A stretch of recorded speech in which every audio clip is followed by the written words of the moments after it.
what I'm gonna what do. you can do. Surprise my mother with a house and a Beamer, and it's just like, let me not get into that matrix. Yeah, because then it's like, just disappointment.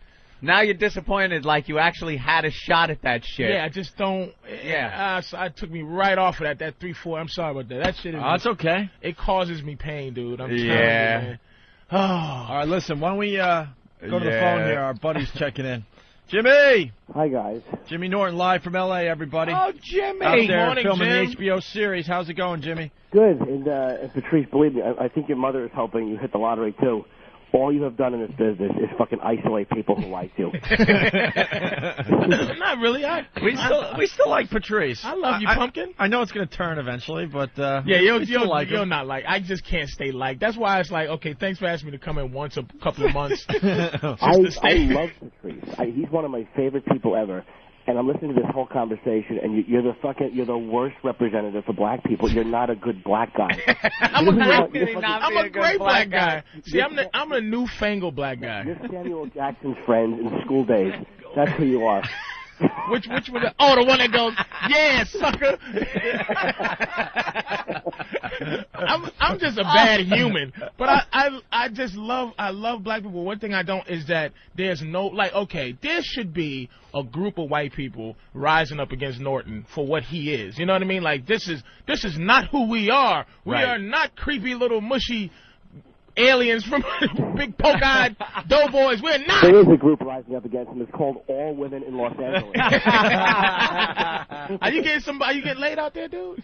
One person I kind of hooked up with a little bit, but not really, man. I mean, my esteem is too low to go out and try to hit on girls, and I'm working every day, so I've just kind of pretty much just stayed at work and then come home and isolate. I really haven't done much out here. No, L.A.'s nice and lonely, ain't it? It really is depressing. I was on the phone with my stupid friend the other night, and I wouldn't let her get off the phone. I was just so happy to talk to somebody from New York. It really is. Phony. When I was out there, he was calling me. You know, Norton doesn't call anybody here. No. You call Norton, he doesn't get back to you. He's busy. I was in L.A. He kept, because I got friends in L.A. Norton doesn't have any yet. Aww. And he has to hang out with Rick Shapiro and those bunch of sociopaths, you know. So he's like, hey, man, what are you doing? You should have heard him, like a morning DJ. Hey, I'm out here in L.A. Come on, hang out. And fucking Patrice gives me the worst Patrice blow-off. This is how he blows you off. You're like, hey, man, what's going? You talk for a minute. He's like, hey, man, are you going to be opening your email later? Or, hey, are you going to be around a little bit later on? Or you want to, you going to be hungry? In other words. always a little later. In other words, not now. Yeah, a little later never comes. Hold up, Jim. Hold on, I'm going to call you right back. Like something urgent just came in. And there's nothing going on. I didn't hear like a little quiet like someone gets when they get a phone call, so no one's calling him. He just is done talking to you, and he fucking sends to say it. Everyone is you're just an awful friend. No one likes you. I love you. We love you, but you're not a nice person. I'm out here alone, and you could have called me. And fucking Keith comes to the Improv, and Keith is just an embarrassment because what he'll do is he'll try trashing you just to show how comfortable he is when he's fucking terrified because nobody cares about him in Los Angeles. He really does get confidence off the back of his friends. Really? Look at your coat. Ain't that funny, Damon Wayans? Hey, Eddie Murphy, look at his shoes. Good one, Keith. Are you cracking on my feet in front of Eddie Murphy? You fucking pussy. So that piece of shit. As soon as he gets out here, he tries to show people how free and funny he is, but the only one he's comfortable enough shitting on is me, and it's embarrassing and it's uncomfortable. It's nothing worse, and it's so true. Look at you.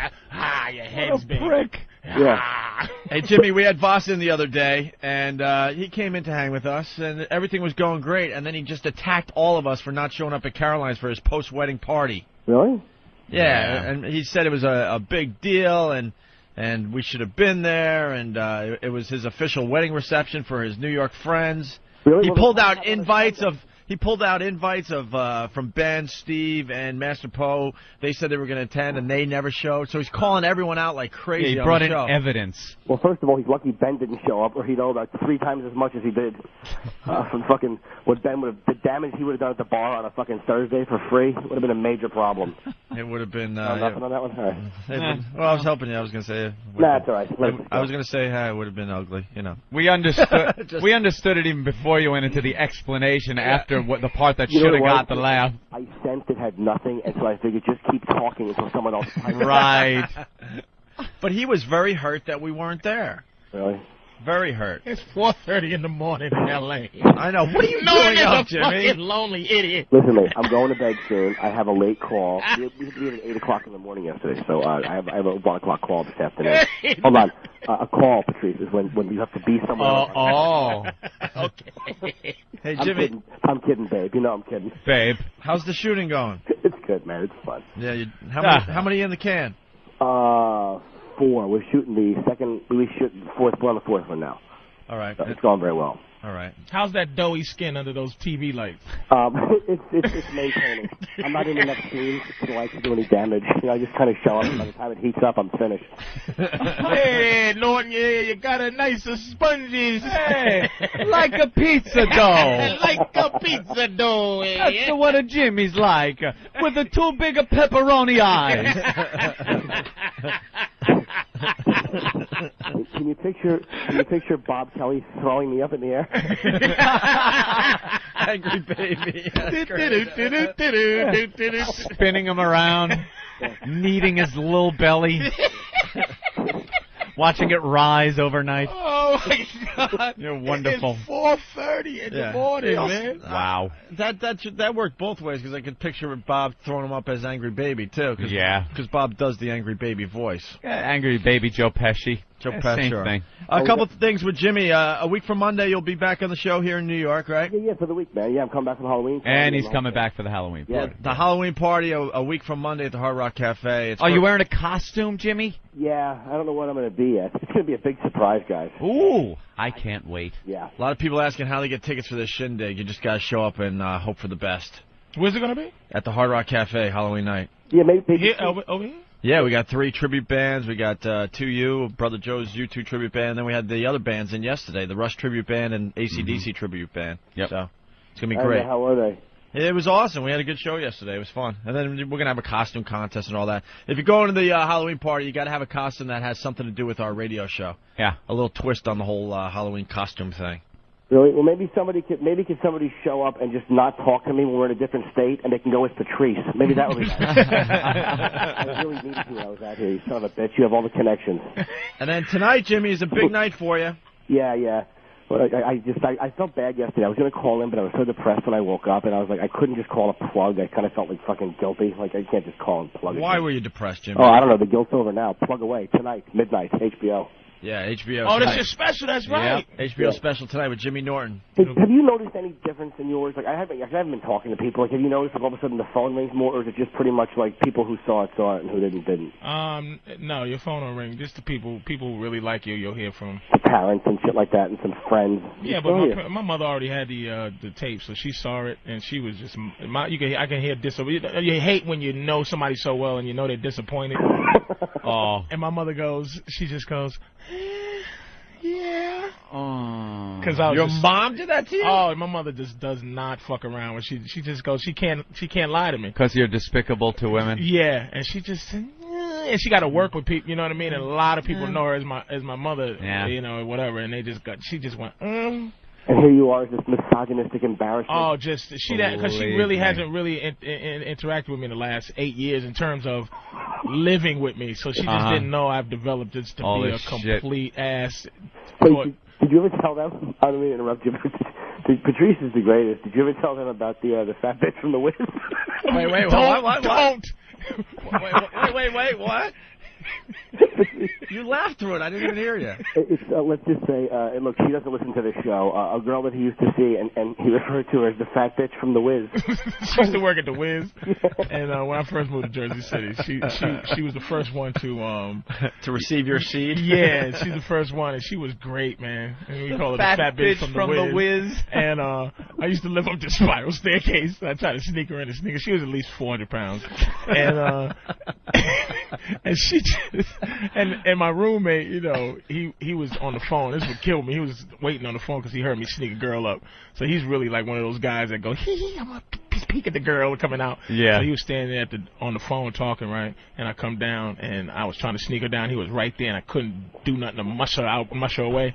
And she comes down, you know, just one of those, you know, each step was a.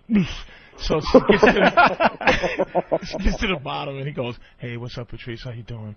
And I go, "Fuck." He didn't laugh or nothing, so when I got her outside, I came back up. He was on the floor in tears laughing at how big this girl was. Like, she was, you know, but I never even I never said her name. I just called her the fat bitch from the Wiz. That was the best part. You're like, "What are you doing tomorrow?" He's like, "I don't know. I might call the fat bitch from the Wiz." No name. But there was no malice in it. It was just, this is what she is. She's a non-person. She is fat. She works at the Wiz. Yeah, she was fat. Where's the problem? It was just bullet accuracy. I'm trying to do better now. Wait, hold on. Did you always take her upstairs to your apartment at least and show her like a dignified time? No, I took her in the basement sometime. This fucking piece of garbage would take this the apartment building basement into the apartment basement and jerk off on a mattress in the basement. What? You had a mattress in the, it was just some old mattress. It was just like down there? in the basements, mattresses. I put two. It was two. Somebody left office desks down there. Yeah. So I pushed the two office desks together and laid a piece of wood and then put some on top. It's like where Al Qaeda holds their prisoners. That's what it was. It was like it's like a serial killer's lair. It was like Guantanamo. Wow. And it was just because I just didn't want to bring her upstairs and go through the. Yeah. She was, you know, and you hate to really, it's because it sounds so disrespectful. Yeah. But you know how you do with your friends. You know, I had a fat bitch from the Wiz, but she was such a trooper. Like she was good in the sack because she had to be. And she was probably one of the best. Gave the best head in the history of head, man. She had no problem that you would treat her like that. But that was her. That was her. And the thing about it, what was great about it is that she saw me with this girl like that was a little bit pretty in her, and she called me and said, "Look, I got jealous." She was so businesslike. She said, "Look, I got jealous, and I realized that I'm starting to catch feelings. I'm not going to call you anymore." And she never talked to me again. Wow. She was because she's a fat girl like that feels like. You know, that's the beautiful women are the ones that stalk you because they're like, "How dare you mother? How dare you leave me, you cocksucker?" And this one was like, "You know what? I saw this girl. She just looked way better than me. I'm a fat bitch, and I got to go. Thank you very much." Wow. What do you think she was thinking when you got to your apartment and you didn't have the human decency to bring her up the steps like fucking cattle? You took her downstairs. Well, we had already established like the filth. Like, you know, we just did. You know, we would do it in the car. It would never be, you know, it never was intimacy was never established. Yeah. But no movie date. No. But how do you size up these girls? I mean, you're with these girls and you're bringing them back to your apartment. What is the criteria to make it up to upstairs to your regular room, and what's the criteria to go down go to the dungeon? Anybody that is after a long career manipulating, because you know my self-esteem is low too. But this idiot. He knows too. It's just like imagine what he does to women too. You know, fucking suicidal maniac from South Jersey. Dude, at least I have the guise of dignity. At least I say good. No. At least you say you do, you asswipe. You shut your face. You masturbate on a girl who made $3.35 an hour in a basement. You're a fucking entertainer. You spend thousands of dollars on watches. And you know he talked her into using that employee discount at the Wiz for a few items, right? You get what, 10, 20% off? What do you get? Hey, it's weird in a real dysfunctional way. She was a good girl. She was what you wanted. You need that. It was almost like this is really bad, but it was like it was a human jerk off. Does that make sense? Yeah. It's like if I thought of jerking off, I would think of like I was just gonna grab her and just have some. Right. You know what I mean? It was stimulation. Stimulation, yeah. You know what I mean? And she was visual stimulation. She was just available like that, man. And it's like I appreciated her being available like that. Yeah. I'll give her car fare and things like that. And I'll give her gas money. See? What a guy. There you go. I'd give her gas money. Yeah. Gas money. That's wonderful. How fucking degrading is that? Hey, look, thanks. Here's a $5. It was better than nothing. You know what I'm saying? It was like, you know, it seems disgusting. But I'm a decent dude. There's some women who just their job is to be, you know. Yeah. You're a decent dude. I am. I'm decent. Really? You know Are you? When you fly below the equator to fucking pay poverty-stricken women to lick your nipples when you jerk off? Hey, listen. Some guys go out there and brutalize. You know how gentle I am with them, Jimmy. You are gentle. I'm not saying you're mean. They love Patreeky. Dude. Patreeky? Yeah, Patreeky. Yeah. What's that? Oh, Patreeky, because they can't say Patrice. Holy crap. Look who's fucking talking about Patrice when he was sitting on the same plane. Dude, where were you going? A diplomatic mission down there? I'm filth. I'm garbage. But he's saying I'm a decent. He really thinks that he's this fucking gentleman underneath this little situation. I know how to separate my filth from, you know. I'm a filthy dude, but I'm loving to him. It's like I could be loving. We know the famous Calmo. Yeah, you man. It's like you make them feel comfortable. I make them feel good. It's and then you jerk off on their face. Yes. What's the? I mean, you don't even see like how that. Some guys you can just do the logic of to you them. guys sometimes is amazing. I know. It's just there is. You're trying to say you're on. better than Jimmy. I am better than Jimmy. You walk around with a briefcase of glass dildos. Oh well, that's the old Patrice. Jimmy walks around with a belly button full of shit. Dude, but Look, the last I'm not time you were saying- here, you walked out with 2 liberators, one under each arm. You haven't changed. I'm a. At least I'm convenient for them. At least you're now buying well, you didn't buy it, but at least you're getting a Liberator, a nice sex couch instead of a cum-stained fucking mattress in a basement. One of my fondest memories was stupid Patrice is being in Brazil. It was like one of our first nights in this whorehouse. And we're both wearing robes. And I think I took 100 milligrams of Viagra. And I was fucking popping a rod in the robe. And we were both just looking at it, giggling like 5 And year olds. Norton is packing a Womster. It's ridiculous the jammy that Norton has. It just doesn't make any sense at all, man. Dude, we just looked at the rod through you couldn't see. And it was the only thing hard on his body. His fingers ain't even hard. It's just like Norton is a knuckle with a huge giant dick. It's just ridiculous, man.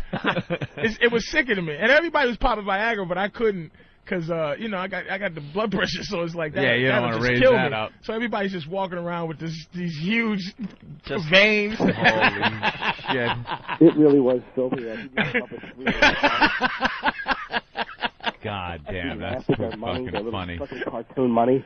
Look at Anthony looking at this hurricane like my vacation. I'm just looking like, well, it looks like by now it's Tuesday? Tuesday. I'm fine, too. We're flying tomorrow. They're looking at this. Ant's flying today, and I'm flying tomorrow. Where you guys going? You go to Florida? I got to go to, I'm doing some diving, actually. Oh. I'm doing some diving. I got to get to Miami, and then I'm taking another plane from there. Dude, what the fuck are you doing? You're going into the hurricane. Oh, I know. I don't give a fuck. It's moving. Yeah, I give out a of the fuck, way. dude. I give a fuck. We've had good careers. I don't give a fuck. You be guys out of have the had way. good careers. I'm getting rolling. Let's not fucking do anything rash here. Why don't you guys just stay in town? I'm going diving with sharks, Jimmy. He said, "Don't put my career in jeopardy." Yeah. Dude, I'm so like protective of these two. It's like just don't go anywhere. Like when the fucking week's off, you know stay what? in the house. Hold on. He's so full of shit. I know. You know he's something there practicing how to run the show by himself. Yeah. He watches the buttons every time Opie pushes it. Oh, All yeah. right. He's Hey, got- come on in. This is Jim Norton show on XM. Hey, Jimmy Norton, I'm back. I'm too lazy to do that shit. He has a nanny cam in here somewhere. He's been taking video of We're everything. taking your phone calls. And now he's just looking at the tapes in his lonely L.A. room.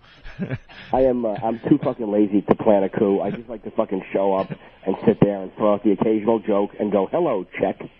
Good soldier. We had a general manager in Boston that did that exact thing. He did not want Anthony and I to drive back to Long Island to see our families. Remember Bruce Mittman would get all panicky when it was time to go home for a weekend or a holiday or something. He's like, he would try to talk us into staying in Boston because we were the whole station. Boys, you have airbags in your vehicles, don't you? A newer vehicle. Yeah. We were his cash cows.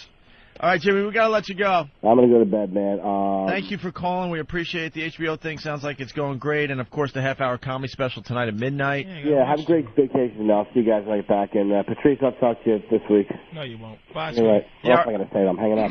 Our next live show is a week from Monday, and Jimmy will be in studio. So Bye, little sweeties. we'll call you after the show, Jimmy.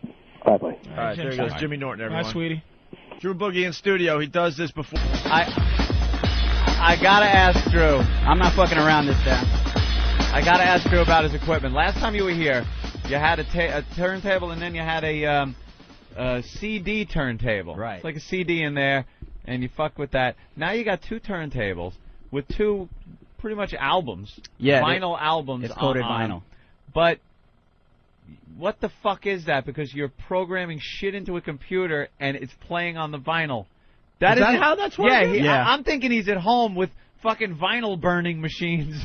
Wait a minute. Putting this stuff on there, but that's what I thought. I'm like, how did you get our shit on a fucking record? So there's some kind of digital code on the albums, and the turntable picks it up, and at some point you programmed. This is the code right here. It's just a tone. And what it does is it runs the computer, and all I have to do is just play the song. Here it has, it has a section for the left turntable, section for the right turntable, and all I have to do is choose the song. So I could go through the list here and go to, let's see, this. And now it's the same vinyl spinning. It's and all of a sudden, what's on it changes because there's really nothing on it but a digital tone. That now I can instantly change it. Yeah, the computer's doing it. So now I can put anything in here that I want, and I can spin it just like regular vinyl, like I'm comfortable. That is fucked up. I have an observation, though. I got scared, but now I'm going to breathe a sigh of relief. Yeah. When you looked at Dru like, what the hell are you doing over there? And I'm like, I thought Dru was going to just explain scratching with two turntables to you. No. I'm like, where has Anthony been? What are they doing there, the kids, with the record album? That could ruin the stylist. That's what I thought. Dru was going to have to explain to Anthony. I was going to be like, holy shit. But I didn't see the computer. And it's the digital age, my friend. Because I saw him he hasn't removed the vinyl from the turntable. Right, and it's that's playing amazing. different His sounds. explanation, I still don't get. And really? It's like, I know what he's doing. I know what's going on. Right. Theoretically, but that's amazing that he's scratching up the computer. Well, the records are not changing off the turntable. No, it's what all, it is the computer can identify the tone on the vinyl. Right.